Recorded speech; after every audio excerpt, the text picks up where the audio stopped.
Students finally middle education आपके सामने आ चुका है और अब कवर करने वाला है कक्षा 9वीं की हिंदी के वे सभी क्वेश्चंस जो हमारे एग्जाम में 100% पूछा जाएगा।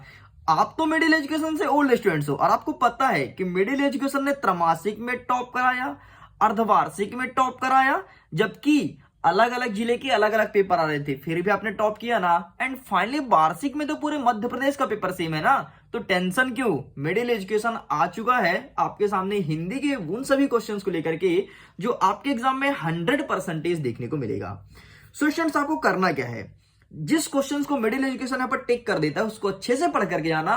पेपर तुम फाड़ के आने वाले हो, डेफिनेटली तुम्हारा एग्जाम बहुत अच्छा जाएगा। आपको पता है 20 तारीख से पेपर स्टार्ट है और पहला पेपर तो हिंदी का होना है, तो फटाफट हम सभी क्वेश्चंस को टिक कर लें, अच्छे से प्रिपेयर कर लो और आपको ज्यादा रटना नहीं पड़ेगा क्योंकि मिडिल एजुकेशन यहीं पर एक एक चीज आपको समझाने वाला है। तो चलिए वीडियो को स्टार्ट करते हैं, देखते हैं क्वेश्चन क्या है एंड क्या होगा उसका सही आंसर। उसके पहले जरा रुको, सबसे पहले देखो 75 नंबर का पेपर है, ठीक है। आपके कई सारे खंड है, जैसे काव्य खंड हो गया, काव्य बोध हो गया, गद्य खंड हो गया, भाषा बोध हो गया, कृतिका भाग 1, अपठित बोध, पत्र लेखन एंड वेरियस प्रकार के ऑप्शंस। तो सबसे पहले मैं मिडिल एजुकेशन यहाँ पर कवर करेगा काव्य खंड के उन सभी क्वेश्चन को जो हमारे एग्जाम में 100% देखने को मिलेगा। ओके, यहां से 17 नंबर का आएगा, 1 नंबर के 6 प्रश्न, 2 नंबर के 4 प्रश्न, 3 नंबर के 1 प्रश्न। तो फटाफट देख लेते हैं कौन कौन से प्रश्न आ रहे हैं और पक्का आ रहा है, 100% आ रहा है क्योंकि क्वेश्चन पेपर से टिक करके इस वीडियो को मिडिल एजुकेशन शूट कर रहा है। ओके, देखो इन सबका आपका टेस्ट लिया जाएगा। 1 नंबर के जितने भी क्वेश्चन है ना सभी टेस्ट के थ्रू आपको दे दिया जाएगा। टेस्ट का लिंक वीडियो के डिस्क्रिप्शन बॉक्स में दिया गया है, वहां से पूरा कवर हो जाएगा, इसके लिए टेंशन मत लेना, ठीक है। अब हम फटाफट चलते हैं और 2 नंबर के क्वेश्चंस को कवर करते हैं। पहला प्रश्न जो आपके एग्जाम में आएगा वो है हथकड़ियों को गहना क्यों कहा गया है। तो वेरी सिंपल है, हथकड़ी होती क्या है, वो जो अपराधी होते हैं ना उनके हाथ में लगाई जाती है हथकड़ी, देखे होगे। तो हथकड़ी को गहना इसलिए कहा गया है क्योंकि हथकड़ी का काम तो अपराधियों को बंधन मतलब बांधने के लिए किया जाता है, लेकिन जो स्वतंत्र संग्राम सेनानी हैं उनके लिए हथकड़ी बंधन नहीं है, बल्कि देश के लिए जो प्रेम करने का एक तरीका है कि देश के लिए हम हथकड़ी के बंधन ही बन जाएंगे, इसलिए उन्होंने हथकड़ी को गहना कहा है। समझ गए? नहीं आ रहा समझ में? अगेन सुनो ना यार, देखो हथकड़ी को गहना क्यों कहा है, क्योंकि हथकड़ी क्या होता है, जो अपराधी होते हैं उनको पकड़ करके पुलिस वाले ले जाते हैं, लेकिन स्वतंत्रता संग्राम सेनानी ऐसे मानते हैं कि हथकड़ी हमें जेल नहीं ले जाएगी बल्कि वो गहने की तरह पहना करके और हमको रखेगी, इसलिए वो हथकड़ी को गहना माने हैं। बस इतना तो आपको लिखना था। 100% ये क्वेश्चन आ रहा है 2 नंबर का, लिखित ले लो, आ रहा है क्योंकि आपके रियल पेपर से मैं टिक करके लाया हूं, ठीक है। रियल पेपर भी दिखाऊंगा लेकिन पहले इसे देख लीजिए। आगे देखते हैं 6वां नंबर, कवि माखनलाल चतुर्वेदी को कोयल से ईर्ष्या क्यों हो रही थी। तो देखो कोयल क्या होती है, कोयल एक स्वतंत्र पक्षी है, उड़ते रहती है बढ़िया, कू कू ऐसा कुछ आवाज निकालते रहती है। तो माखनलाल चतुर्वेदी को लगता है कि बताओ ये बढ़िया स्वतंत्र है, खुले आसमान में उड़ रही है और हम काल कोठरी में कैद हैं, इसलिए उन्हें कोयल से ईर्ष्या हो रही थी कि अरे बाप रे कोयल उड़ रही है, हम काल कोठरी के अंदर क्यों हैं, हमें भी बाहर निकलना है, हमें बाहर घूमना है, इसलिए वो ईर्ष्या कर रहे थे, जलन कर रहे थे, ठीक है। आगे देखते हैं नेक्स्ट क्वेश्चन। जैसे देखो आपका पेपर बहुत अच्छा आएगा ना, फिर देखना आपके दोस्त आपसे जलन करेंगे, साला ये पढ़ के कहां से आया यार, इसका पेपर अच्छा गया कैसे। जिसको मिडिल एजुकेशन के बारे में नहीं पता, जिसको पता है भाई वो तो आ ही जाएगा, ठीक है। एंड मैं उम्मीद करता हूं कि आप अपने अच्छे दोस्तों को, देखो कुछ दोस्त ऐसे होते हैं जो बुरे होते हैं, मतलब जिससे हमें पढ़ाई में कंपटीशन चलती है, उनको अपन कुछ भी नहीं बताते, हम कहां से पढ़ के गए। लेकिन कुछ अच्छे दोस्त होते हैं जिनको हम बुला बुला के लाते हैं, भाई मैं यहां से पढ़ रहा हूं तू भी आ जाना, ठीक है। आगे देख लेते हैं नेक्स्ट क्वेश्चन, अरहर और सनई के खेत कवि को कैसे दिखाई देते हैं। तो यहां पर आपको लिखना है कि अरहर और सनई के सुनहरे खेत कवि को ऐसा लगता है कि मानो धरती अपनी कमर पर सुनहरे और घुंघरूरे वाली करधनी पहन ली हो, मतलब एकदम बड़े अच्छे बड़े सुहाने लगते हैं, ये बढ़िया हवा चलती है, बढ़िया फसल लहलहाते हैं, बहुत ही अच्छा लगता है, ठीक है। तो ये आंसर आपको लिखना है और अच्छे से पढ़ करके जाना।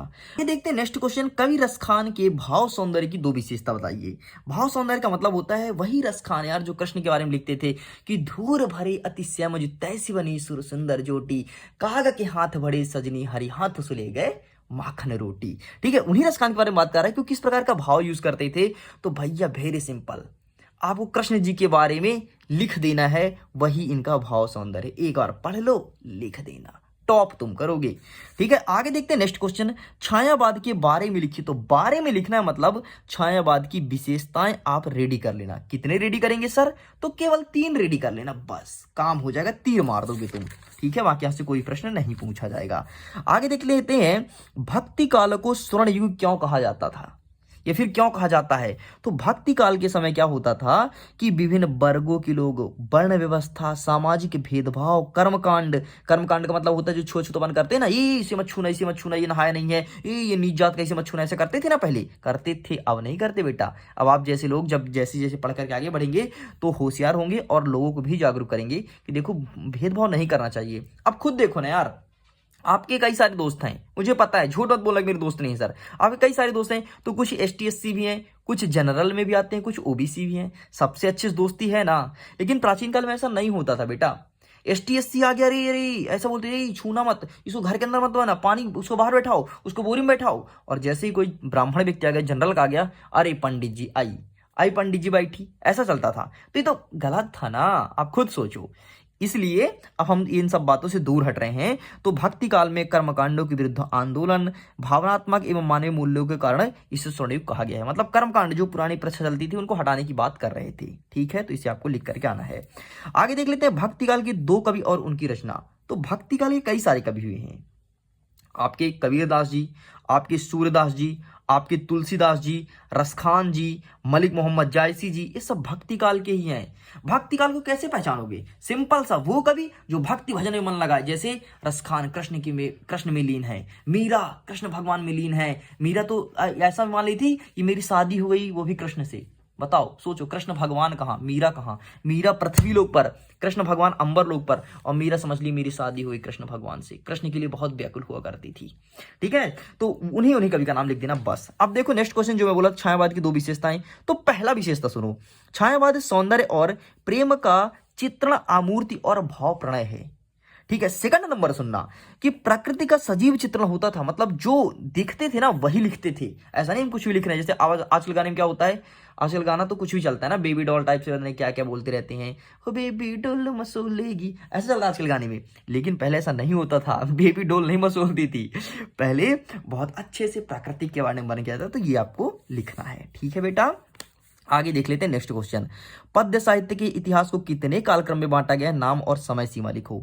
तो पद्य साहित्य के इतिहास को 6 कालक्रम बांटा गया है। भारतेंदु युग, द्विवेदी युग, छायावाद, प्रगतिवादी, प्रयोगवादी और नई कविताएं। बस इसे अच्छे से प्रिपेयर कर लो। ठीक है, बाकी छोड़ दो, कोई दिक्कत नहीं। अब देखो, माखनलाल चतुर्वेदी की कला पक्ष की 2 विशेषताएं लिखो। अब ये माखनलाल जी है ना चतुर्वेदी, तो इनके बारे में हमें 2 विशेषताएं बतानी कि कैसे कैसे ये लिखते थे। ये हमारे चतुर्वेदी जी, ठीक है, इनको बरेदी मत बोलो भाई। अगर आप लोगों में से कोई चतुर्वेदी हो तो बुरा मत मानना। ठीक है, मैं बस मजाक के लिए आपको थोड़ी हंसी भी आए, पढ़ाई के साथ साथ ये जरूरी है। ऐसा नहीं तुम सीरियस पढ़ रहे हो तो सो जाओ तुम। ठीक है, इसलिए मैं ऐसे वर्ड का यूज करता हूँ। तो मेरे कहने मतलब ये दिल में मत लेना यार, बस चिल करो, पढ़ो। मुद्दा ये है कि हमसे बनना चाहिए। ये मुद्दा नहीं है कि सर आपने माखनलाल चतुर्वेदी जी को चतुर्वेदी बोला, सर आई हेट यू, मैं आपको पसंद नहीं करूंगा ऐसा कुछ नहीं। ठीक है, हमें केवल सीखना है। चलिए जी, आगे देखते हैं नेक्स्ट क्वेश्चन और कौन कौन सा आ सकता है। अब हम देख लेते हैं कि काव्यांश के संदर्भ प्रसंग में कौन कौन से प्रश्न हमारे एग्जाम में 100% पूछे जा रहा है। सबसे पहले देखो, ऊंचे कुल का जामनिया, ये वाला अच्छे से रट लेना। इसके बाद देख लो यहाँ पर 5वां नंबर, क्या गाती हो, इसे भी अच्छे से रट लेना। ठीक है, क्या गाती हो। नेक्स्ट देखो 6वां नंबर, जो आपको खेत से संबंधित पूछा गया है, फैली खेत, तो इसे भी अच्छे से करना है। और एक अंतिम क्योंकि आपका पेपर सेटों में आ रहा है बेटा, इसलिए आपको अच्छे से पढ़ना पड़ेगा। मैं कई सारे सेट का 4 सेट के सभी आंसर्स और क्वेश्चंस को यहाँ पर लेके आया हूं। तो यहाँ पर 9वां नंबर आपको क्षितिज अटारी गहरी, बस ये 4 कर लेना। आपके एग्जाम में चाहे आपको कोई भी सेट मिले, पेपर तुमसे अच्छे से बन जाएगा। ठीक है, तो इस प्रकार से स्टूडेंट्स पूरा कंप्लीट होता है।